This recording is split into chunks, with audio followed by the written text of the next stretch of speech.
शाम के 7 बज चुके हैं और आपको बता दें कि काशी में इस वक्त गंगा आरती की जा रही है। मैं चाहूंगी पीछे की तस्वीरें देखिए, हर हर महादेव के नारे लग रहे हैं, दूर दूर से लोग आए हुए हैं यहाँ पर। आपको बताते चले देश का कोई एक ऐसा हिस्सा नहीं है जहाँ से लोग यहाँ पर पहुंचे ना हो। हर हर महादेव के नारे लग रहे हैं, पूरा का पूरा ये हिस्सा खचाखच भरा हुआ है जैसा कि तस्वीरों में आप देख पा रहे हैं। और एक तरफ प्रधानमंत्री नरेंद्र मोदी की ये तस्वीर जो दशाश्वमेध घाट पर गंगा आरती में शामिल, चूंकि ये आखिरी गंगा आरती का ये आखिरी हिस्सा इस वक्त वहां पर है और यहाँ पर प्रधानमंत्री नरेंद्र मोदी के 80 घाट पर हर हर मोदी के नारे यहाँ पर लगते हुए यकीनन काशी वासियों के लिए आज का दिन बेहद महत्वपूर्ण है। और जिस तरह के भव्य और दिव्य तस्वीरें आप देख पा रहे हैं, विपिन रावत जिंदाबाद के नारे भी यहाँ पर लग रहे हैं। यकीनन जिस तरह का भावनात्मक लगाव पूरा का पूरा देश उनसे महसूस करता है, इस वक्त भी ये खास मौका है। और यहाँ की ये अद्भुत छटा हमारे दर्शक लगातार देख रहे हैं और साथ ही प्रधानमंत्री नरेंद्र मोदी की वो तस्वीरें भी आप तक हम पहुंचा रहे हैं, लोगों से बातचीत करते हैं। खुश हैं आप लोग यहाँ पर आकर प्रधानमंत्री गंगा आरती में शामिल हैं? यस मैम, यही कहूँ। और 2016 से अब तक जो प्रधानमंत्री नरेंद्र मोदी ने और योगी जी ने जो मिल के किया वो भव्य है। आज का प्रोग्राम तो इतना अच्छा है, कुछ कहा नहीं जा सकता। भव्य है आज का कार्यक्रम, बहुत ही ज्यादा भव्य है। ऐसा दीपोत्सव हम लोगों ने कभी नहीं देखा मैडम। अच्छा है, अच्छा है। बहुत ही ज्यादा भव्य है, ऐसा दीपोत्सव नहीं देखा कभी, ऐसी गंगा आरती दीपोत्सव नहीं देखा आपने? कहाँ से आए हैं आप लोग? अयोध्या से आए हैं? बिल्कुल नीचे, आप नीचे चलिए, नीचे चलिए। इधर कुछ लड़कियों से बातचीत करते हैं। कहाँ से आए हो आप लोग? अच्छा लग रहा है, अच्छा। मोदी मोदी के नारे लग रहे हैं, कुछ और लोगों से बातचीत करते हैं। कहाँ से? लखनऊ से, लखनऊ से। हाँ हाँ, मोदी के देखने बना कार्यक्रम में शामिल हो? अच्छा, हाँ शामिल है, ठीक है। बदल गई है काशी। अभी जो किसी ने कहा था घर घर मोदी हर हर मोदी की हो रहा है, इसीलिए हो रहा है कि जो मोदी काम कर रहे हैं, जो मोदी काम कर रहे हैं वैसा हर घर में, हर क्षेत्र में, हर गली में होना चाहिए। इसलिए हर हर मोदी, हर घर मोदी। मोदी जी अच्छा काम कर रहे हैं। मोदी जी आप लोग नीचे चलिए प्लीज, आप लोग नीचे चलिए, आप लोग नीचे चलिए। ये बिल्कुल गलत बात है, आप लोग नीचे चलिए, नीचे चलिए प्लीज, नीचे चलिए। ये बिल्कुल, आप लोग नीचे चलो, नीचे चलो प्लीज, ये बहुत गलत बात है, बिल्कुल गलत। बनारस की ऐसी तस्वीर तो नहीं जानी चाहिए ना। प्लीज आप लोग नीचे चलो, प्लीज आप लोग नीचे चलो। जो लोग नीचे रहेंगे उन्हीं से बात होगी। इधर बताइए, कहाँ से आए हैं आप लोग? बिहार से। बिहार पटना से। कैसा लगा यहाँ पर बनारस? बहुत भव्य आयोजन हुआ है, बहुत अच्छा। गंगा आरती में शामिल है, उनको देख के कैसा लग रहा है? बहुत अच्छा लगा। हम तो आज सुबह से यहीं पे घाट पे ही हैं। और आप चित्रा त्रिपाठी हैं, बहुत बहुत धन्यवाद आपका। यह बनारस का उमंग ये होली दीपावली से भी बढ़कर है और बिपिन रावत के बदल रही है काशी। एक ही शब्द कहना चाहूंगा मैम, एक ही शब्द कहना चाहूंगा मैम, सारे जहां से अच्छा हिंदुस्तान हमारा। सारे जहां से अच्छा हिंदुस्तान हमारा। हम बुलबुले हैं इसकी। आराम से, आराम से, आराम से नीचे उतरिए, नीचे उतरिए, मंच पर मत चढ़िए, नीचे उतरिए, नीचे उतरिए, आराम से। दादा कहाँ से आए हैं? काशी विश्वनाथ महाराज है। बहुत बढ़िया, बहुत बढ़िया है, बहुत अच्छा।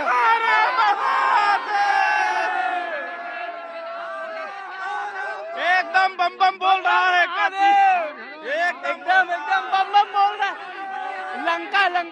लंका से हाँ, बिहार से आए, बिहार जी से। हाँ। पीछे चलिए आप लोग, प्लीज नीचे उतरिए, आप लोग नीचे उतरिए, नीचे उतरिए। ये गलत बात है, मना किया जा रहा है। ये देखिए दूर दूर से लोग आए हुए हैं, हर हर महादेव के नारे लग रहे हैं और प्रधानमंत्री नरेंद्र मोदी की तस्वीरें भी लगातार आप देख रहे हैं। किस तरह से प्रधानमंत्री नरेंद्र मोदी, आपको बताते चले कि पूरी तरह से सराबोर है इस वक्त गंगा आरती में। और यकीनन मां गंगा से जो वादा उनकी ओर से किया गया था, बार बार जब उनकी ओर से ये कहा जाता रहा कि मां गंगा ने बुलाया है, जब यहाँ पर वो सांसद नहीं चुने गए थे उस समय भी उनकी ओर से कहा गया था। जब पत्रकारों ने सवाल पूछा था काशी आने पर प्रधानमंत्री नरेंद्र मोदी के, उन्होंने कहा कि मां गंगा ने बुलाया है। और आज उसी गंगा को विश्वनाथ कॉरिडोर अर्पित करके, हम सब जानते हैं कि विश्वनाथ कॉरिडोर की किस तरह की खासियत है। ललिता घाट में आप जल लेंगे और उसके बाद सीधे आप चले जाएंगे भोलेनाथ के दर पर, काशी विश्वनाथ में। आप वहां पर शिवलिंग पर जल अर्पित करेंगे और वो जल, आपको बताते चले, सीधे बड़ी बड़ी पाइप लगी हुई है जो सीधे गंगा में आकर प्रवाहित हो जाएगा। यानी कि शिव के ऊपर जो जल चढ़ा हुआ है वो उधर उधर बिखरेगा नहीं, किसी के पैरों तले नहीं लगेगा। रहेगा। यहाँ पर जोश, जुनून, उत्साह, उमंग, उल्लास सब जोरों पर है। लोग यहाँ पर हर हर मोदी के भी नारे लगा रहे हैं। प्रधानमंत्री नरेंद्र मोदी यहाँ के सांसद हैं और यकीनन जब अपने बीच उनको लोग पाते हैं तो उनका उत्साह कुछ और बढ़ जाता है। बात करते हैं लोगों से, बात करते हैं एक एक करके। कहाँ से आए हैं? रामनगर से हमारे हैं, बनारस के ही हैं।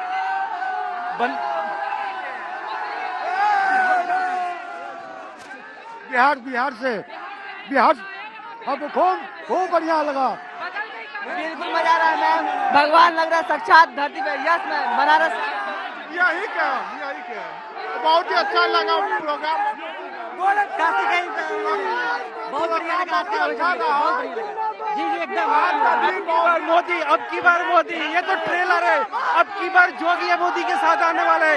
इस बार जबरदस्त जीत होने वाली है हमारे उत्तर प्रदेश में बीजेपी की, क्योंकि ये जो विकास हो रहा है, जो स्वच्छता हम देख रहे हैं, जो दीपोत्सव देख रहे हैं, ये पूरे इंडिया में दिखाई दे रहा है। और आपका ये जोश देख के हम वादा करते हैं।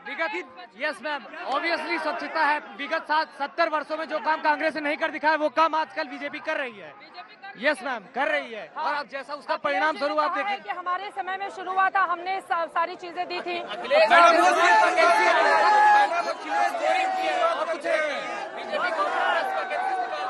प्रेस रिप्लेसमेंट करा रही है, न्यू रिक्रूटमेंट करा रही है, न्यू। ये बताइए, काशी विश्वनाथ तो अर्पित कर दिया उन्होंने पूरे देश को। काशी में बदलाव हुआ है, काशी बदली है। Obviously there is lots of implement and amendment in Varanasi. बहुत बदलाव है मैम, बहुत ज्यादा बदलाव है। नीचे उतरिए। जो नीचे होगा मैं उसी से बात करूंगी, मंच पर नहीं सर। नीचे जाइए प्लीज, नीचे जाइए, इधर से नीचे।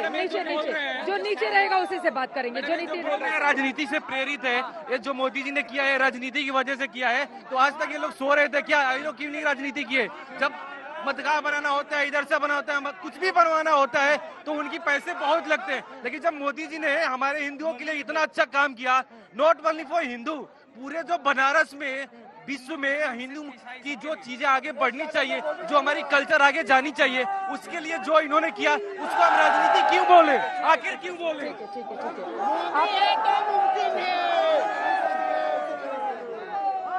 जिस तरह की तस्वीरें सामने आ रही हैं आप देख पा रहे हैं। सीधे रुक कर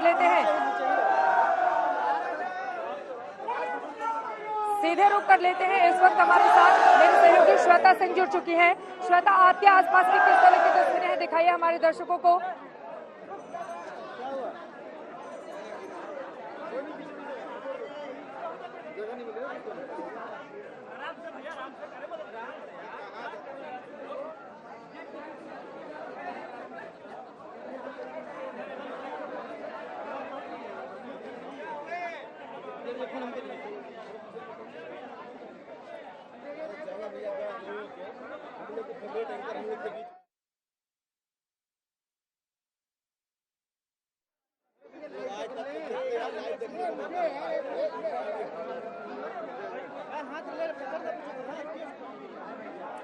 हिमांशु मेरे साथ जुड़ चुके हैं, आराम से अपनी बात रखेंगे। हिमांशु मिश्रा हमारे साथ जुड़ चुके हैं।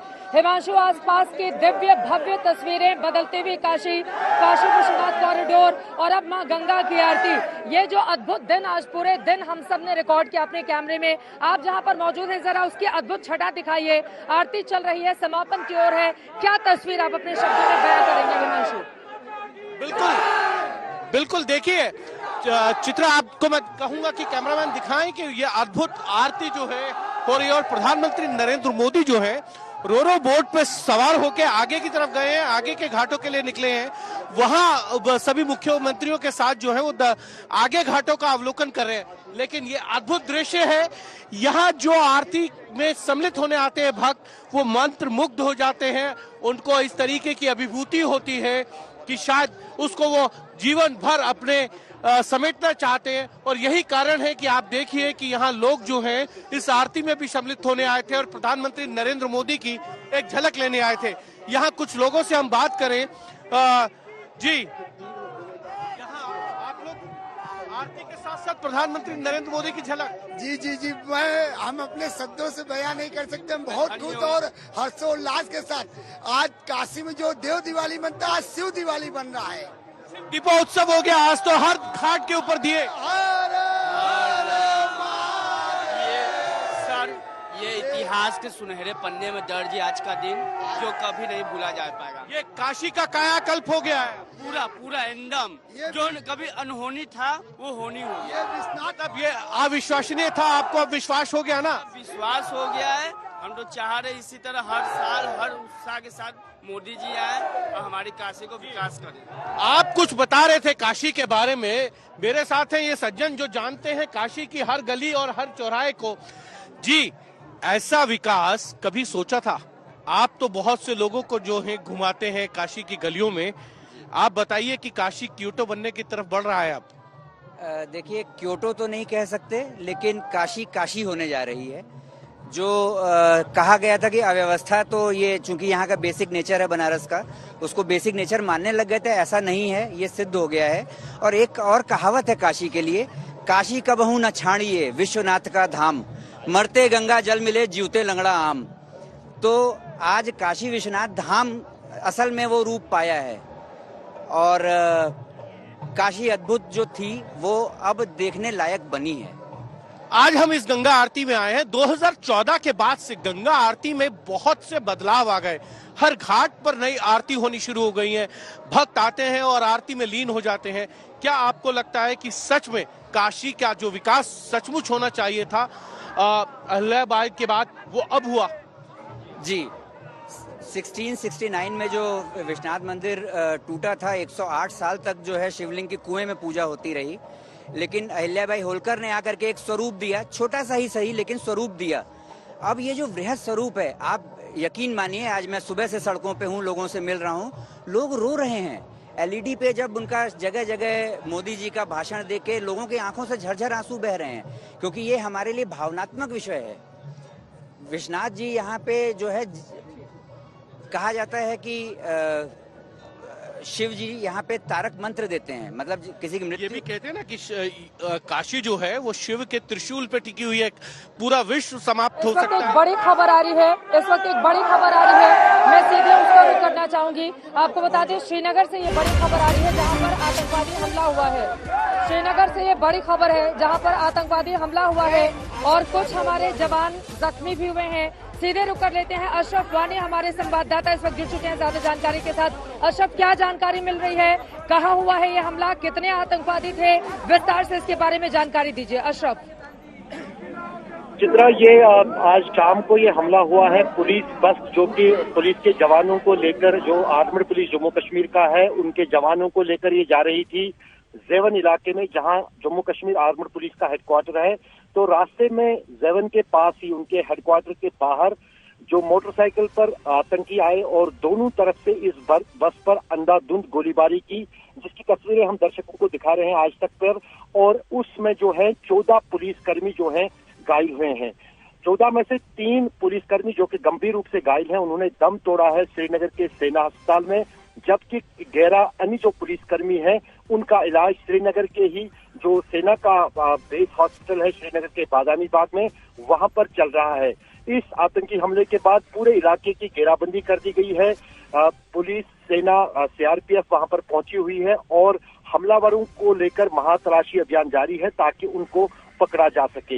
ये इलाका जो है बिल्कुल जो जम्मू श्रीनगर राष्ट्रीय राजमार्ग है उसके साथ सटा हुआ है। उस भी जो है ट्रैफिक भी जो है बंद कर दिया गया है हाईवे पर उस पूरे इलाके में, ताकि तलाशी अभियान में तेजी लाई जा सके और उन हमलावरों को पकड़ा जा सके। आज से 2 दिन पहले जो है बांडीपोरा में भी इसी तरह पुलिस पार्टी पर हमला हुआ था, जिसमें 2 पुलिसकर्मी मारे गए थे। और आज ये 2 दिन के बाद दूसरा आतंकी हमला जो है श्रीनगर के जेवन इलाके में, जो कि श्रीनगर के पास आता है, वहां पर पुलिस बस पर यह हमला हुआ है। लेकिन इसमें जो गंभीर बात यह है कि ये बस जो थी ये बुलेट प्रूफ बस नहीं थी, क्योंकि जम्मू कश्मीर पुलिस की जो बसें होती हैं वो बुलेट प्रूफ नहीं होती हैं। इसलिए इस फायरिंग से इतनी क्षति जो है इस बस को भी पहुंची है और उसमें सवार जो लोग थे पुलिसकर्मी, उनको भी जो है चोटें आई हैं। और अभी तक जो हमारे पास जानकारी है 3 पुलिसकर्मियों की जान गई है। 11 अन्य पुलिसकर्मी जो हैं उनका इलाज चल रहा है श्रीनगर के सेना के अस्पताल में। और ये जो जेवन का इलाका है ये काफी हिसास इलाका माना जाता है। यहाँ पर Jammu Kashmir armed police headquarter के साथ साथ बीएसएफ, सीआरपीएफ और सेना के जो कैंप भी हैं वो भी आसपास हैं। इसलिए जो हमलावर हैं वो कहीं और कोई कार्रवाई न करें, इसलिए जो है बड़ा तलाशी अभियान सुरक्षा बलों की तरफ से इस पूरे इलाके में छेड़ा गया है। यकीनन ये चिंता का सबब इस वक्त जिस तरह से आतंकवादियों ने हमले को अंजाम दिया है। हालांकि हम सब जानते हैं सुरक्षा व्यवस्था किस तरह से न सिर्फ कश्मीर बल्कि पूरे समूचे जम्मू कश्मीर की बढ़ा दी गई है, लेकिन वहां पर अगर आतंकवादी हमला करने में कामयाब हो जाते हैं तो यकीनन सुरक्षा बलों के सामने एक बहुत बड़ी चुनौती, चूंकि अब रात गहराती हुई चली जा रही है, सुरक्षा बलों के सामने भी अब बहुत बड़ी चुनौती होगी अशरफ, यहाँ से अपने टारगेट को पकड़ने की जो कोशिश सुरक्षा बलों की ओर से की जा रही है। किस तरह से मुस्तैदी वहाँ पर बढ़ा दी गई है, कौन कौन से इलाके हैं जहाँ पर और ज्यादा इस वक्त सिक्योरिटी को बढ़ाया गया है, जरा उसके बारे में डिटेल से बताइए अशरफ आप। चित्रा, आपको याद होगा 2019 के फरवरी महीने में जिस अंदाज से सीआरपीएफ बस को निशाना बनाया गया था, उसके बाद सबसे बड़ी आतंकी कार्रवाई इसको जम्मू कश्मीर में माना जा रहा है, खासतौर से कश्मीर में, वो भी श्रीनगर के पास। और उसी तरीके से ये जो है ये आतंकी वारदात अंजाम दी गई है। उसमें सीआरपीएफ के जवानों को निशाना बनाया गया था, आईटी से जो है हमला किया गया था, लेकिन यहाँ पर जो है बंदूकधारी आए हैं मोटरसाइकिल पे, जो कि चश्मदीद लोगों का है। तीनों तरफ से, न सिर्फ दो तरफ से बस पर अंधाधुंध गोलीबारी की, क्योंकि थोड़ा अंधेरा था, बल्कि सामने से भी इस पर गोलीबारी की है, जिसमें इतने सारे जवान जो हैं घायल हुए हैं। और जैसे आपने कहा कि काफी सेंसिटिव इलाका है ये ज़ेवन का इलाका, क्योंकि मैंने आपको कहा कि न सिर्फ अब रात गहराई जा रही है, बल्कि साथ ही साथ तापमान भी श्रीनगर का जो है वो शून्य से नीचे चला गया है, क्योंकि रात का तापमान जो है -3 डिग्री कल रिकॉर्ड किया गया था। और इस वक्त की अगर बात करें, मैं घटनास्थल के पास ही खड़ा हूं, तो तापमान शून्य से नीचे है। तो उस बीच जो है ऑपरेशन को अंधेरे में और बिना किसी जोखिम को लिए हुए अंजाम देना काफी मुश्किल होगा, लेकिन इतना जरूर यहाँ पर सुरक्षा बल करेंगे कि जो रास्ते आसपास के हैं उन सभी को सील कर दिया गया है, ताकि इलाके के भीतर ना ही कोई घुस सके और ना ही वहां से बाहर निकल पाए। तो कल शायद सुबह दोबारा जो है पहली रोशनी के साथ ये तलाशी अभियान शुरू होगा। लेकिन जिस अंदाज से उस वक्त यहाँ इस पूरे, जैसे मैंने आपको कहा कि जम्मू श्रीनगर राष्ट्रीय राजमार्ग पास में सटा हुआ है, उस पर काफी ज्यादा ट्रैफिक उस वक्त चल रहा था। उस बीच ये भी माना जा सकता है कि जो आतंकी थे, जो हमलावर थे, वो कहीं ना कहीं हो सकता है कि भीड़ की आड़ में वहां से निकलने में कामयाब हो सकते हो। लेकिन उस बीच भी जो है अलग अलग वाहनों को जगह जगह पर रोका जा रहा है, खासतौर से मोटरसाइकिल को जिस पर ये हमलावर आए थे, और उनकी जांच की जा रही है ताकि हमलावरों का पता लगाया जा सके और इस आतंकी साजिश के पीछे जिसका भी हाथ हो उसके बारे में पता लगाकर उसके खिलाफ कार्रवाई की जा सके। बहुत बड़ी चुनौती जो जानकारी सामने आई है, मोटरसाइकिल पर सवार होकर आतंकवादियों ने पुलिस बस पर फायरिंग की, 3 पुलिस वालों की शहादत हुई है, 11 लोग बुरी तरह से जख्मी हुए हैं, उन्हें तुरंत अस्पताल में इलाज के लिए ले जाया गया है। यकीनन सुरक्षा बलों के सामने अब चुनौतियां यहाँ से कहीं ज्यादा बड़ी, क्योंकि 3 पुलिसकर्मियों की शहादत हुई है और 11 लोग अभी भी अपनी जिंदगी के लिए संघर्ष कर रहे हैं। काशी में हम मौजूद है, लेकिन एक बार फिर से अशरफ वानी आपके पास आते हुए, और 11 लोगों बुरी तरह से जख्मी हुए हैं, उनको कहाँ पर भर्ती करवाया गया है, उनके बारे में क्या जानकारी मिल रही है, और उनकी हालत किस तरह की बनी हुई है, और जिस बस में सवार होकर ये तमाम पुलिसकर्मी जा रहे थे, कुल कितने पुलिसकर्मी उस बस के भीतर सवार थे, बताइए जरा इसके बारे में आप अशरफ। चित्रा, दरअसल जो श्रीनगर में आपको जैसे पता है कि जगह जगह पर है सुरक्षा बल के जवान तैनात होते हैं, जिनमें सीआरपीएफ भी होती है खासतौर से दिन के दौरान, और जम्मू कश्मीर पुलिस के जवान भी होते हैं।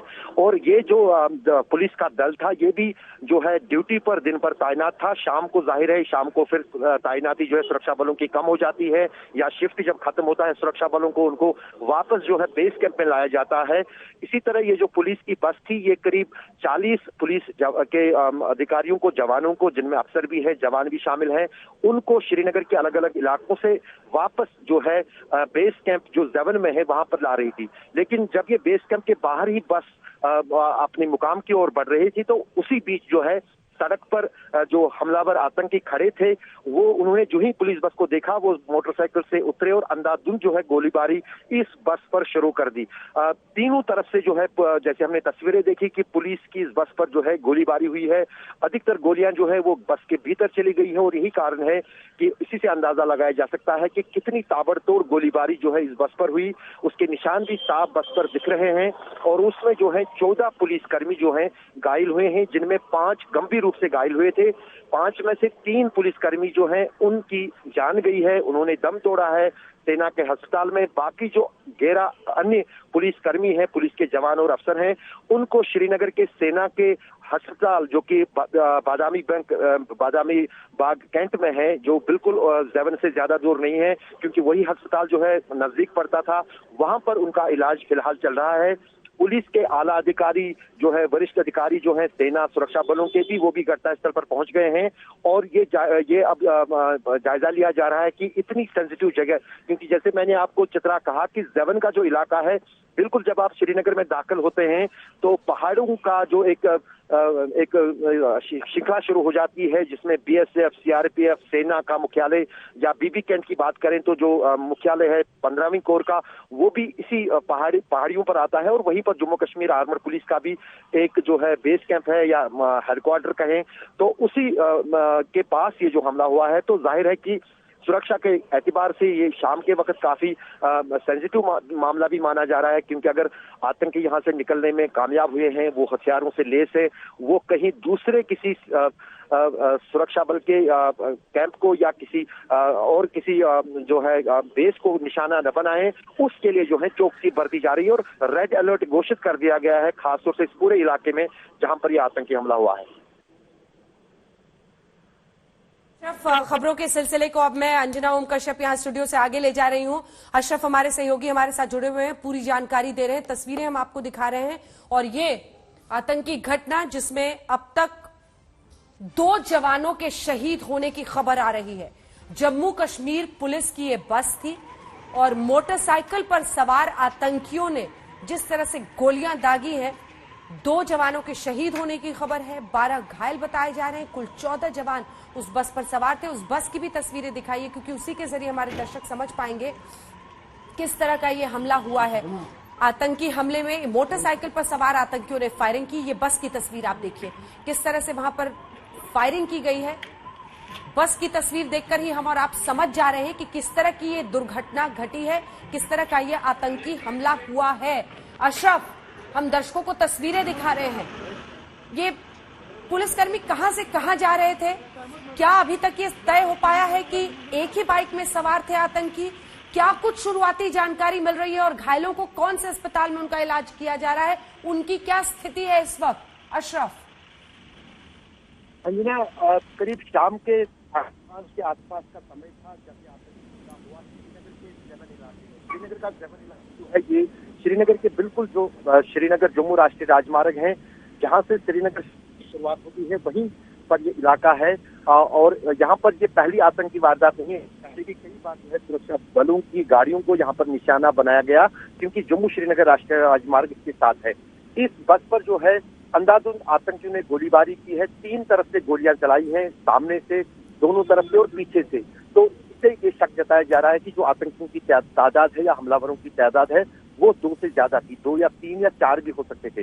जहां तक मोटरसाइकिल की बात सामने आ रही है कि माना जा रहा है कि मोटरसाइकिल पर सवार जो है ये हमलावर आतंकी इस जगह पर खड़े थे। जो ही ये पुलिस बस, जो कि पुलिस की तहसील को लेकर जेवन के आर्मड पुलिस हेडक्वार्टर जो है वहां ले जा रही थी, तो इस वक्त से पहले इस पर अंधाधुंध ये गोलीबारी हुई, जिसमें 14 जो है पुलिसकर्मी, जिनमें कुछ अफसर भी शामिल हैं, घायल हुए हैं, जिनमें से 5 जो है गंभीर रूप से घायल हुए थे।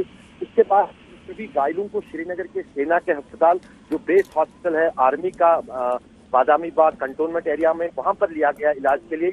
वहां पर जो हमारे सूत्रों का कहना है कि 3 पुलिसकर्मी जो हैं उनकी जान गई है, उन्होंने दम तोड़ा है अस्पताल में, जबकि 11 अन्य जो पुलिसकर्मी हैं उनका इलाज अभी भी चल रहा है। उन 11 में से एक की हालत जो है नाजुक बताई जा रही है, जबकि 10 जो है वो कहा जा रहा है कि उनको कोई खतरा नहीं है, वो स्टेबल है। ये पुलिस की तरफ से फिलहाल कहा जा रहा है। लेकिन अगर हम देखें तो जो 14/2019 को सीआरपीएफ बस पर जो सबसे बड़ा आतंकी हमला कश्मीर में हुआ था, वो त्रिपुरा के इलाके में हुआ था, जो जम्मू श्रीनगर राष्ट्रीय राजमार्ग पर ही आता है। और वहां से मात्र ये 15 किलोमीटर दूर ये जेवन का इलाका है, जहां पर जम्मू श्रीनगर राष्ट्रीय राजमार्ग से ज्यादा दूर नहीं, जेवन के इलाके में अंदर एक गली जाती है, वहां पर हमला हुआ और उसी तर्ज पर हुआ। जो सीआरपीएफ बस पर हमला हुआ था, उसमें आरडीएक्स का हुआ था, उसमें आत्मघाती हमलावर ने हमला किया था। लेकिन यहाँ पर जो है मोटरसाइकिल से जो है आते हैं और बस पर जो है अंधाधुंध गोलीबारी करते हैं। कई सारी जो अगर कहें तो ज्यादा भी गोलियों के निशान जो है बस पर लगे हुए हैं, जो साफ दर्शाता है कि एक बड़ा आतंकी हमला था। और अभी तक जो है फिलहाल पूरे इलाके की घेराबंदी जो है सुरक्षा बलों ने साझा तौर पर की है, जिसमें जम्मू कश्मीर पुलिस, सीआरपीएफ और सेना शामिल है। और ये इलाका जो है ये काफी सेंसिटिव है, क्योंकि पूरा जो जेवन का इलाका है, न सिर्फ यहाँ पर जम्मू कश्मीर आर्मड पुलिस का मुख्यालय है, बल्कि साथ ही साथ पास में बीएसएफ का भी एक कैंप है, जहाँ पर आईजी बीएसएफ रहते हैं। पास में सीआरपीएफ का एक बटालियन हेडक्वार्टर है और थोड़ी सी दूरी पर जो है सेना का 15 कोर मुख्यालय का जो इलाका है वो शुरू हो जाता है। तो जाहिर है एक तरफ से जम्मू श्रीनगर राष्ट्रीय राजमार्ग जो सबसे व्यस्त सड़क मानी जाती है, जिस पर फिलहाल कुछ देर के लिए उस हिस्से पर जो है ट्रैफिक रोक दिया गया है, और दूसरी तरफ जो है इतने सारे सिक्योरिटी एस्टेब्लिशमेंट या सुरक्षा बलों के हम कहें कि मुख्यालय हैं वो आसपास हैं। इसलिए जो है सुरक्षा बलों के लिए यहाँ पर बड़ी चुनौती ये भी है, जो हमलावर है वो अगर यहाँ से बात करें इस तरफ गए हैं, कैसे उनको पकड़ा जाए। यही कारण है कि अलग अलग जगहों पर न सिर्फ जम्मू श्रीनगर राष्ट्रीय राजमार्ग पर चेक पॉइंट खड़े कर दिए गए हैं, जहाँ पर वाहनों की तलाशी ली जा रही है। बाइक जी मैं लौट रही हूँ आपके पास, मैं लौट रही हूँ। एसपी वैद्य साहब, पूर्व डीजी इस वक्त हमारे साथ जुड़ रहे हैं। अशरफ, पूर्व डीजीपी हमारे साथ जुड़ रहे हैं। आप अशरफ बने रहिए हमारे साथ, क्योंकि जानकारी आप वहां से दे रहे हैं। वैद्य साहब, हम तस्वीरें दिखा रहे हैं। अभी तक जो समझ में आ रहा है, मोटरसाइकिल से आतंकियों ने फायरिंग की, धनाधन फायरिंग, और बस की तस्वीर देखकर हालत समझ में आ रही है। 2 जवान शहीद हो गए सर। क्या आप इस पर कहेंगे, क्योंकि अभी तक सेना, सैनिक बलों पर वो इस तरह के हमले करते थे, अब पुलिसकर्मियों पर भी हमला किया है। पुलिसकर्मियों पर इससे पहले भी अलग अलग जगहों पर वो टारगेटेड किलिंग कर रहे थे। ये तस्वीरें अपने आप में एक बार फिर से याद दिला रही है कि घाटी में आतंकी सक्रिय है। देखिए, मैं समझता हूं कि ये जो सर्दियों में वायलेंस का लेवल बढ़ाने की कोशिश की जा रही है, ये इस नैरेटिव को काउंटर करने की कोशिश की जा रही है कि 35A और 370 को हटाने के बाद हालात बेहतर हो गए। ये एक पार से रणनीति के मुताबिक जो लोग इसको ऑर्केस्ट्रेट करते हैं, level of violence Kashmir valley में जो डीप स्टेट पार बैठी है, वो इसको काउंटर करना चाहते हैं कि हालात कोई बेहतर नहीं हुए, ताकि वो जो 370 के खिलाफ माहौल बनाया जाता है कि उसके हटने से कोई हालात तो बेहतर हुए नहीं है, उसको काउंटर करने की कोशिश की जा रही है। दूसरा, जम्मू कश्मीर पुलिस को टारगेट बनाया जा रहा है, ये भी एक सोची समझी रणनीति के तहत किया जा रहा है, क्योंकि ये जो पार इसको इस मशीनरी को चलाते हैं, वो ये समझते हैं कि जम्मू कश्मीर पुलिस का कितना अहम रोल है एंटी टेरर ऑपरेशंस में। और आप अगर आप देखें 90% जितनी भी इंफॉर्मेशन लोकल लोगों से आती है वो JNK पुलिस के थ्रू ऑपरेशंस में इस्तेमाल होती है। तो ये एक कोशिश की जा रही है कि जम्मू कश्मीर पुलिस को डिमोरलाइज किया जाए, उनका मनोबल कम किया जाए, उनकी जबान बंद की जाए, उनको डिमोरलाइज किया जाए। ये उस तरफ कोशिश, अगर आप देखें कुछ दिनों से डेलिबरेटली अटेम्प्ट किया जा रहा है जम्मू कश्मीर पुलिस पर हमले करके। और ये जम्मू कश्मीर पुलिस की फैमिलीज ने बहुत बड़ी कुर्बानी पिछले 30 सालों में ये जो टेररिस्ट के साथ लड़ाई है उसमें दी है।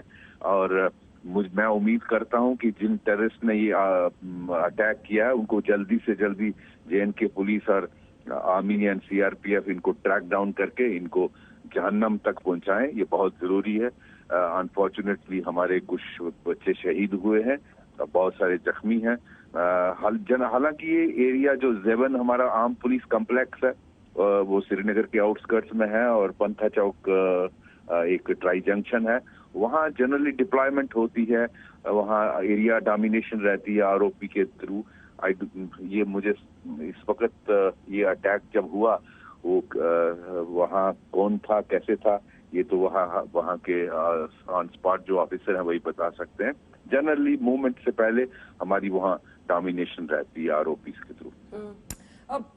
अक्सर हमने देखा सर, इससे पहले भी जब आर्मी पर बीच में उन्होंने टारगेट किलिंग करनी शुरू की ऐसे लोगों की, वही जैसा आपने बताया 370 को लेकर, उसके हटने को लेकर वो दिखाना चाहते हैं कि हम अभी भी अपना हमला जारी रख रहे हैं, और जो शांति की ये लोग बात कर रहे हैं वो मुमकिन नहीं हो पा रहा है।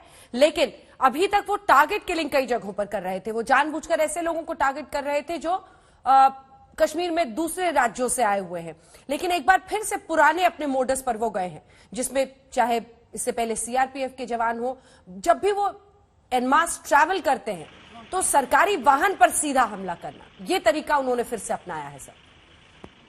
बिल्कुल बिल्कुल, ये इसी नीयत से किया। आई थिंक कि ये ऑब्जर्व कर रहे होंगे कि यहाँ से मूवमेंट कब होती है, डिप्लॉयमेंट के लिए कब जाते हैं, कब बस में वापस आते हैं।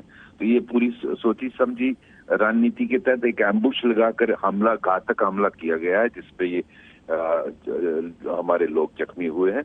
और ये जरूरी है कि इन टेररिस्ट को ट्रैक डाउन किया जाए और इनको जहन्नम पहुंचाया जाए। बिल्कुल, धन्यवाद आपका वैद्य साहब हमारे साथ जुड़ने के लिए। एसपी वैद्य साहब जो कि पूर्व डीजीपी थे जम्मू कश्मीर के, बहुत डिटेल्स उन्हें एग्जैक्ट जगह की और कहां पर क्या कैसे हुआ है नहीं पता, लेकिन उनका ये साफ कहना था कि अनुच्छेद 370 के हटाए जाने के बाद घाटी में आतंकी जिस तरह से दिखाना चाहते हैं कि शांति की प्रक्रिया को वो भंग कर रहे हैं, इसी के तहत उन्होंने एम्बुश लगाकर, घात लगाकर, ये जानते हुए कि यहीं से पुलिसकर्मियों की ये बस जाएगी, उन्होंने इस तरह का हमला किया है। अशरफ हमारे सहयोगी हमारे साथ जुड़े हुए हैं।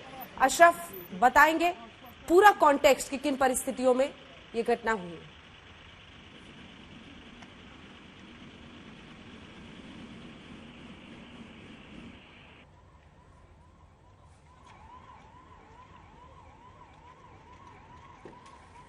जम्मू कश्मीर के डीजीपी, मौजूदा डीजीपी दिलबाग सिंह साहब इस वक्त हमारे साथ सीधा फोन लाइन पर आज तक पर जुड़ रहे हैं। दिलबाग सिंह साहब, किस तरह की जानकारी इस आतंकी घटना के बारे में आप देंगे?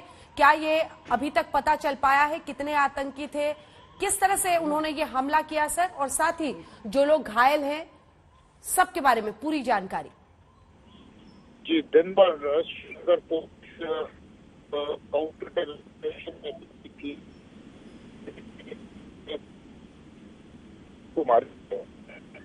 पार्टी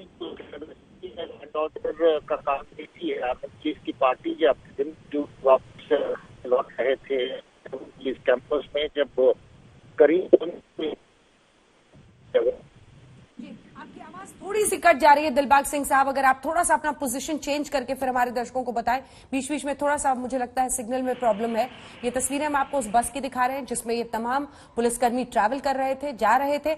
14 जवान मौजूद थे, जो 2 जवान शहीद हो चुके हैं, 2 पुलिसकर्मी घायल हैं ज्यादा गंभीर रूप से, 10 बताया जा रहा है कि आउट ऑफ डेंजर जोन में है।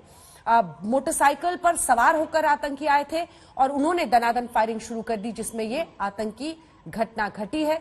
और ये तस्वीरें हम आपको उस बस की दिखा रहे हैं। दिलबाग सिंह साहब, एक बार फिर से चाहेंगे फोन उनका डिस्कनेक्ट करके फिर से अगर हम कनेक्ट कर सके, ताकि वो हमें बता सके कि किन परिस्थितियों में ये घटना घटी है।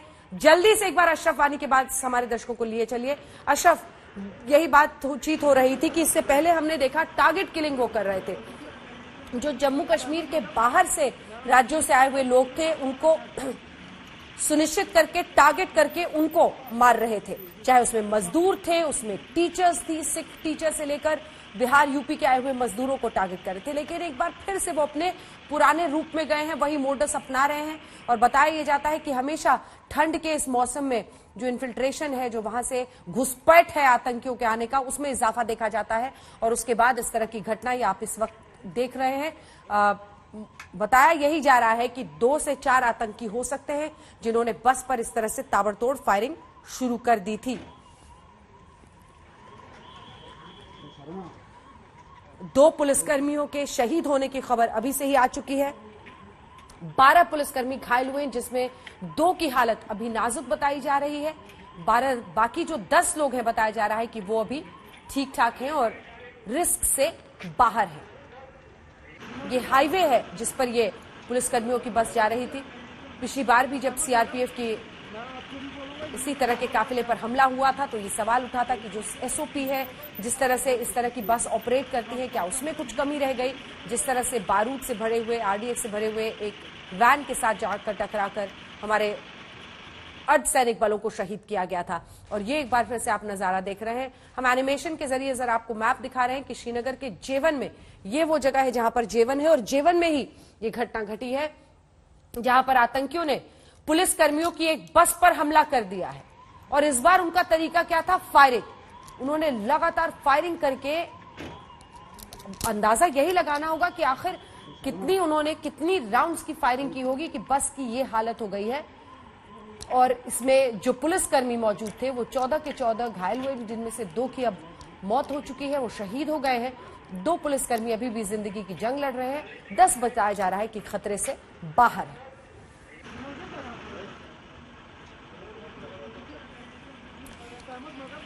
घाटी से अनुच्छेद 370 हटने के बाद जो परिस्थितियां विकास की तरफ बढ़ रही हैं, उसको फिर नए सिरे से चुनौती देने के लिए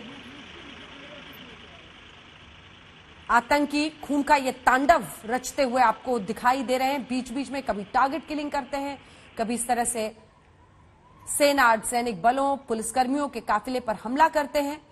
और यही शाम के इस पहर में जब ये पुलिसकर्मी जा रहे थे तो उन पर ये हमला बोला गया है। और ये बस की तस्वीरें आप देख रहे हैं, जिस तरह से इसका विंडशील्ड और चारों तरफ से आप देख रहे हैं टूटा है, उसी से अंदाजा लग रहा है कि किस तरह से उन्होंने ताबड़तोड़ लगातार फायरिंग की होगी कई राउंड, जिसके बाद इस तरह की सुरक्षा बलों ने पूरे इलाके को घेर लिया है, घेरेबंदी कर दी गई है। सर्च ऑपरेशन भी जारी है, क्योंकि अगर आतंकी मोटरसाइकिल पर थे और वो वहां से भागे हैं तो अगर उन्हें पकड़ लिया जाए। दिलबाग सिंह साहब हमारे साथ डीजीपी जम्मू कश्मीर जुड़ गए। दिलबाग सिंह साहब, आप पूरी घटना बता रहे थे और मौजूदा परिस्थितियों के बारे में हमारी जानकारी दे रहे थे दर्शकों को, बताएं सर। मैं ये कह रहा था कि श्रीनगर और इसके आउटस्कर्ट्स में कुछ अच्छे से टेररिस्ट की मूवमेंट हो रही है, जिसके चलते सिटी में 3 से 4 कामयाब ऑपरेशन जो है पिछले 2-3 हफ्ते में हो चुके हैं। आज भी एक कामयाब ऑपरेशन सिटी के अंदर हुआ, जिसमें 2 दहशतगर्द मारे गए। ये पार्टियां हमारी जो आर्मड पुलिस की सिटी में ड्यूटी करती, सिटी से वापस लौट रहे थे जब इनकी बस के ऊपर हमला हुआ और इसमें 14 लोग जख्मी हुए, जिसमें 2 की शहादत हो गई। बाकी लोग हॉस्पिटल में शिफ्ट किए हैं, सबके सब जेरे इलाज हैं और अभी तक बताया जा रहा है कि सबकी हालत ठीक है। इस एरिया को इस वक्त घेरे में लिया है, सीनियर अफसर मौके पर हैं, ऑपरेशन इस एरिया में जारी है। बस के ऊपर लगता है कि कम से कम 2 डायरेक्शन से फायर हुआ, कम से कम 2 दहशतगर्द जरूर इसमें शामिल होंगे और इसका जल्द ही पहचान भी कर लिया जाएगा और इनको जल्दी ही ट्रैक डाउन भी किया जाएगा। सर, आप बता रहे हैं कि दोनों डायरेक्शन से फायरिंग हुई है, तो क्या माने कि मोटरसाइकिल पर ही सवार थे दोनों तरफ से और उन्होंने कई राउंड फायरिंग की? क्योंकि बस की हालत बता रही है कि लगातार उन्होंने काफी फायरिंग की होगी। मोटरसाइकिल पे सवार होना ना होना इस वक्त नहीं कह सकते, मगर पास की गलियां जो इस एरिया से नीचे से ऊपर की तरफ आती हैं, जो मेन रोड के साथ मिलती है, उन गलियों में पनाह लेकर के छुप करके फायर करना गाड़ी पर मुमकिन है, क्योंकि बहुत सारी ऐसी गलियां हैं जो इस रोड के साथ मिलती है। और ऐसा ना होगा कि 2 जगहों से फायर इसके ऊपर किया गया और काफी फायरिंग बस के ऊपर की गई। ये एरिया काफी सस्पेक्टेड एरिया में रहता है और काफी कामयाब ऑपरेशन इस एरिया में हम पहले भी कर चुके हैं। ये जनरल एरिया खरीव के साथ आता है, जिसमें दहशतगर्दों की मूवमेंट रहती है। अभी कल ही हम लोगों का एक कामयाब ऑपरेशन बगल में वांतीपुरा में हुआ, जिसमें एक दहशतगर्द मारा गया। उससे पहले भी खरीव और तराल के एरिया में ऑपरेशन कामयाब हुए। इस एरिया में मूवमेंट रहती है। ये कोई ग्रुप नया हो सकता है जो इस एरिया में मूवमेंट में रहा हो, और मेरा ये मानना है कि हमारी पार्टियां इस वक्त काम पर हैं और हम जल्दी इस ग्रुप को आइडेंटिफाई भी करेंगे और न्यूट्रलाइज भी करेंगे। जी, 2 सवाल है सर आपसे। दिलबाग सिंह साहब, आपने बताया कि आप लगातार ऑपरेशंस कर रहे हैं आतंकियों के खिलाफ इन इलाकों में, इसी से बौखला कर क्या उन्होंने इस तरह की घटना को अंजाम दिया है? तो दूसरी तरफ सर जो एसओपी बौखलाहट का हिस्सा भी है और उनके जो घटिया डिजाइन हैं, जो उनकी साजिशें रहती हैं, उसका हिस्सा भी है। पाकिस्तान और उसके हैंडलर्स हमेशा कोशिश करते हैं कि दहशतगर्दी की कार्रवाइयां जो हैं वो किसी न किसी रूप में उनको जिंदा रखा जा सके, मगर पुलिस और सिक्योरिटी फोर्सेस की कोशिश है कि इनको पूरी तरह नाकाम किया जाए और इस तरह की कार्रवाइयों को रोका जाए।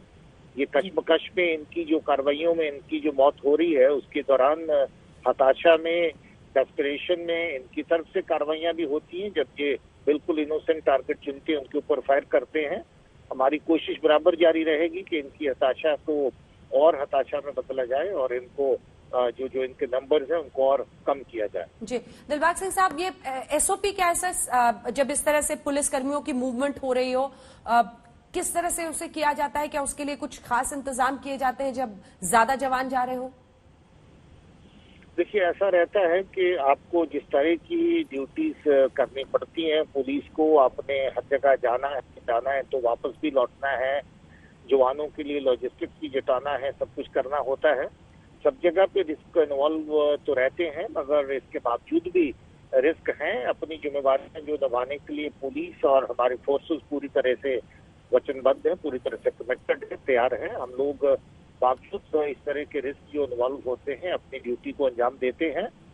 हमारे बहादुर जवान ऑफिसर अपने काम पे हैं। ये तो देखिए, जब दहशतगर्दी का माहौल रहता है इसमें खतरात साथ में होते हैं, मगर खतरात के बावजूद जैसे आज कामयाब ऑपरेशन हुआ और इधर साथ में हम लोगों को नुकसान भी झेलना पड़ा, ये चीजें साथ साथ चलती हैं। और इससे ना घबराते हुए हम लोग जो हमारे जो लोग हैं अपने काम को जारी रखे हुए हैं। हम लोग और ज्यादा इस डायरेक्शन में जो है ऑपरेशन को तेज करेंगे और दहशतगर्दी की कार्रवाई जो है उनको न्यूट्रलाइज करेंगे, उनको समाप्त करेंगे। एक आखिरी सवाल सर आपसे, क्या जिन 2 जवानों की मौत हो गई है, शहीद हुए हैं, उन 2 पुलिसकर्मियों की पहचान हो गई है सर? जी, उनकी पहचान हो चुकी है। दोनों हमारे एक एएसआई है और एक इंस्ट्रक्शन गेट कांस्टेबल है, गुलाम हसन जी और अरशद जी है। और हम लोग संवेदना प्रकट करते हैं उनके फैमिलीज के लिए, परिवारों के लिए। और हम लोग अपनी तरफ से पूरी कोशिश करते हैं कि हमारे जवान जो बहादुरी से दहशतगर्दी का मुकाबला करते हैं, उनके परिवारजनों के साथ सब के सब खड़े रहें। इसमें हमें दुख है, खेद है कि इन 2 जानों का नुकसान हुआ है, मगर हमारी जिम्मेवारियों को निभाने का सिलसिला इसी तरीके से हम लोग आगे बढ़ते रहेंगे। इनसे हम प्रेरणा लेते हैं जो हमारे लोग काम करते हुए शहादत पाते हैं। बहुत धन्यवाद जी, बहुत धन्यवाद सर आपका हमारे साथ जुड़ने के लिए और तमाम जानकारी देने के लिए। दिलबाग सिंह साहब, डीजीपी जम्मू कश्मीर के, जिन्हें आप सुन रहे थे, उन्होंने जानकारी दी कि किन परिस्थितियों में यह हादसा हुआ है। हमारे साथ अशरफ वानी हमारे सहयोगी इस वक्त सीधे जुड़ रहे हैं श्रीनगर से, और गौरव सावंत हमारे सहयोगी भी हमारे साथ इस वक्त न्यूज रूम से जुड़ रहे हैं। अशरफ, जल्दी से आपके पास आते हुए उन्होंने जानकारी ये दी कि अभी तक ये तय नहीं हो पाया है कि मोटरसाइकिल से थे, लेकिन इतना जरूर समझ में आ रहा है कि बस पर दोनों तरफ से फायरिंग हुई है। 2 जवान शहीद हुए हैं, जिनमें एक एएसआई भी थे, और दूसरी तरफ वो बता रहे हैं कि अन्य लोग का इलाज अस्पताल में चल रहा है। अशरफ।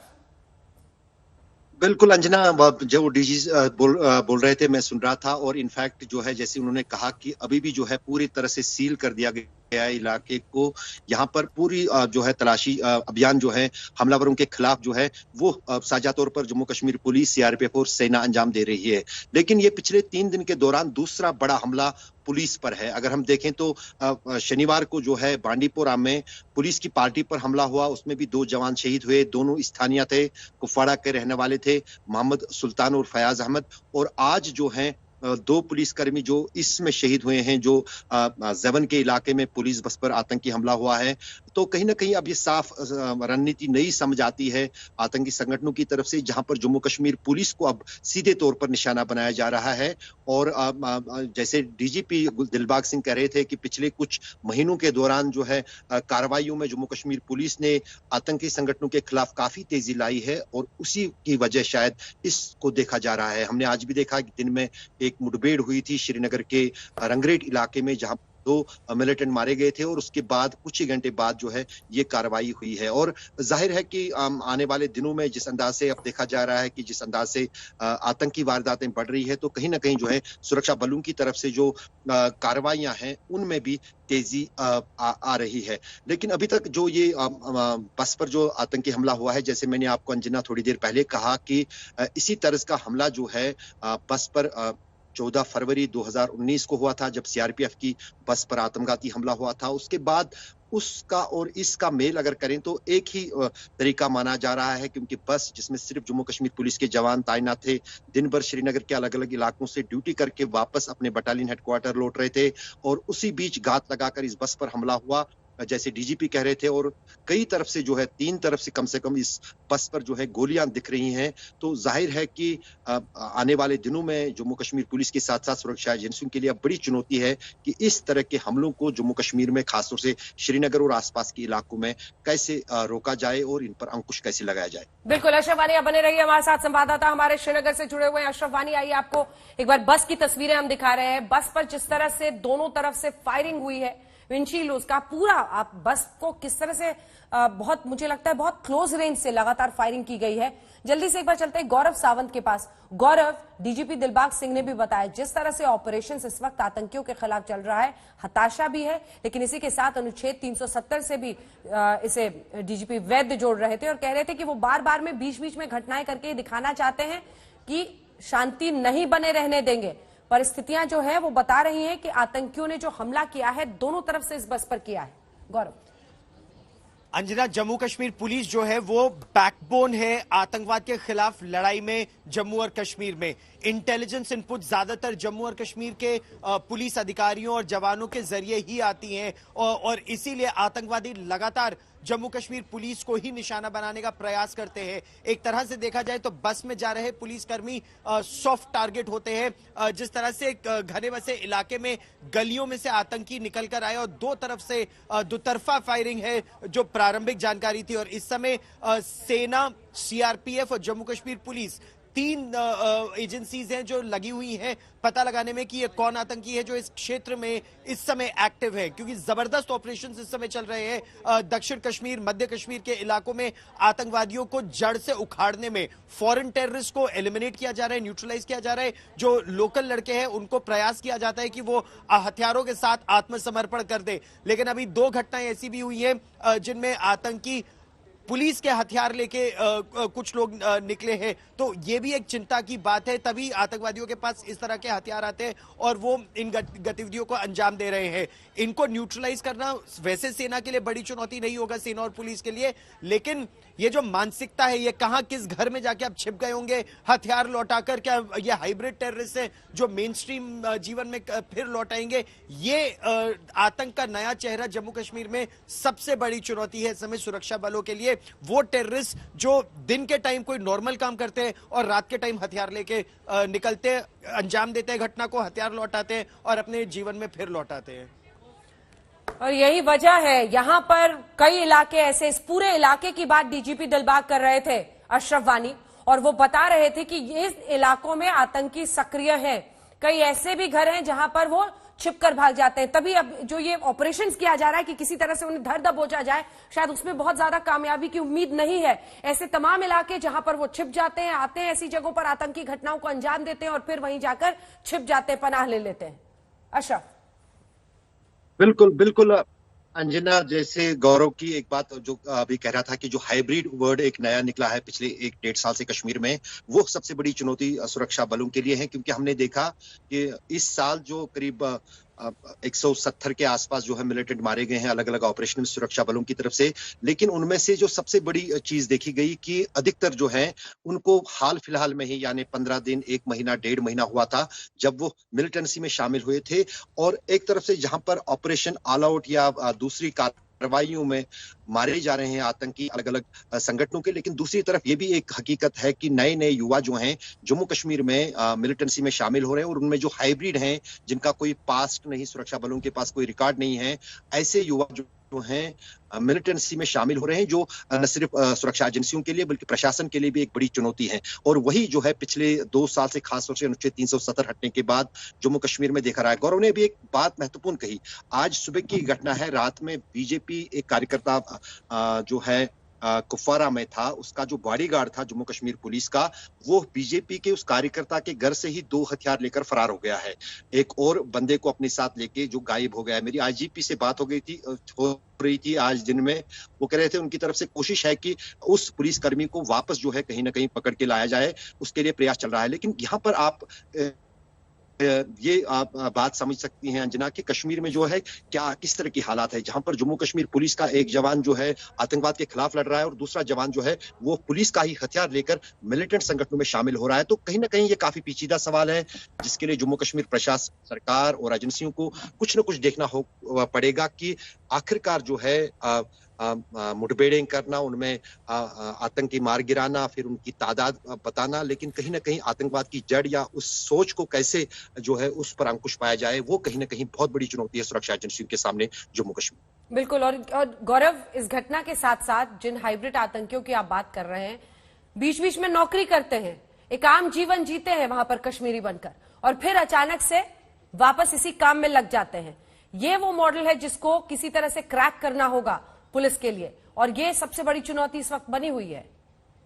ये समय सबसे बड़ी चुनौती है जम्मू कश्मीर में और खासतौर पर कश्मीर घाटी में हाइब्रिड टेररिस्ट की। ये अपने आप को ऑफिशियली डिक्लेयर भी नहीं करते। आमतौर से चाहे टेलीग्राम हो या कोई और नेटवर्क हो, उसमें ये आतंकवादी डिक्लेयर करते हैं कि अब हम आतंकवादी बन गए हैं, मेन स्ट्रीम से निकल आए हैं। इंटेलिजेंस नेटवर्क इतना अच्छा है जम्मू कश्मीर पुलिस का कि उनको परिवारों से, सूत्रों से और लोगों से जानकारी मिल जाती है, और इसीलिए आतंकवादी भी ये प्रयास करते हैं कि एक बार किसी ने हथियार उठा लिया तो उसकी तस्वीर वो पब्लिक डोमेन में डाल देते हैं ताकि वो फिर मेन स्ट्रीम न हो सके। लेकिन अब ये नई टैक्टिक्स है। आज संसद पर हमले की बरसी भी है और पाकिस्तान प्रायोजित आतंकवाद लगातार ये प्रयास करता है कि वो जिन दिनों बड़े टेररिस्ट अटैक्स होते हैं उसकी एनिवर्सरी पर वो एक और टेरर अटैक करे ताकि आतंक जिंदा है, इस तरह का मैसेज जा सके। हथियारों को चुराना एसपीओज द्वारा, चाहे वो किसी पॉलिटिकल नेता के घर पर तैनात हो या फिर इस तरह से हाइब्रिड टेररिस्ट का इस्तेमाल करना, और ये हथियार कुछ जगहों पर होते हैं, वो इंटेलिजेंस भी एजेंसीज के पास रहती है कि कौन ऐसे लोग हैं जो हथियार अपने घरों में रखते हैं, आतंकवादियों को देते हैं, वो एक घटना को अंजाम दे और फिर उसके बाद मेन स्ट्रीम आ जाए। इस तरह के लोगों को न्यूट्रलाइज करना इस समय सिक्योरिटी फोर्सेस के लिए अंजना सबसे बड़ी चुनौती है। बिल्कुल, आप बने रहिए हमारे साथ। गौरव, अशरफ और कमलजीत संधू भी हमारी सहयोगी हमारे साथ जुड़ गई है, लेकिन अशरफ जल्दी से कमेंट, ये जो पुलिसकर्मी है इसमें ज्यादातर जम्मू कश्मीर के ही लोग हैं, अब जम्मू कश्मीर के ही लोगों को मार रहे हैं ये।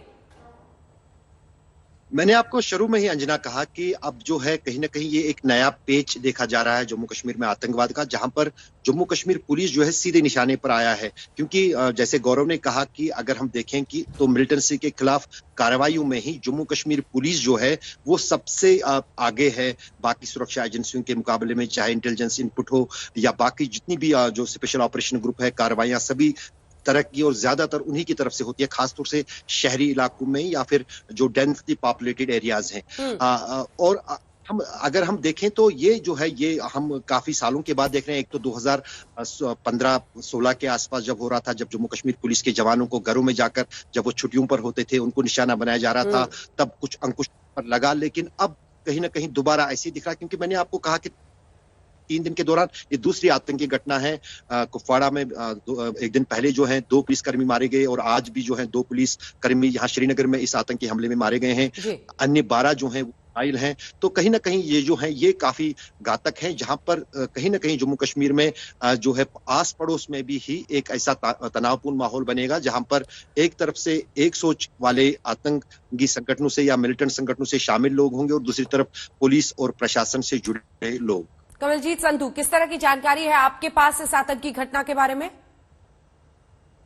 देखिए, ये जो 5:50 के करीब हुआ है, यानी जैसे ही अंधेरा हुआ है और ज्यादा इसमें बहुत ज्यादा इंटेलिजेंस इनपुट जरूरत नहीं थी, इवन अगर हम आतंकियों की बात करें, क्योंकि खासतौर पे ये वापस जाने का समय होता है। जेके आर्म पुलिस का हेडक्वार्टर्स जीवन में पड़ता है, वहां से कुछ ही दूरी पर इस तरह का एम्बुश स्टाइल अटैक हुआ है, यानी मोटरसाइकिल से उतर के दोनों तरफ से अंधाधुंध गोलियां चलाई गई। हमें बताया गया करीबन 40 राउंड गोली चलाई गई, और क्योंकि ये सिर्फ बेटन स्टिक्स लेके या शील्ड लेके जाते हैं, इनके पास हथियार नहीं होते हैं, तो इस वजह से जो जवाबी कार्रवाई जिस तरह से एक आर्म पुलिस की तरफ से होनी चाहिए उस तरह की कार्रवाई नहीं हो पाई।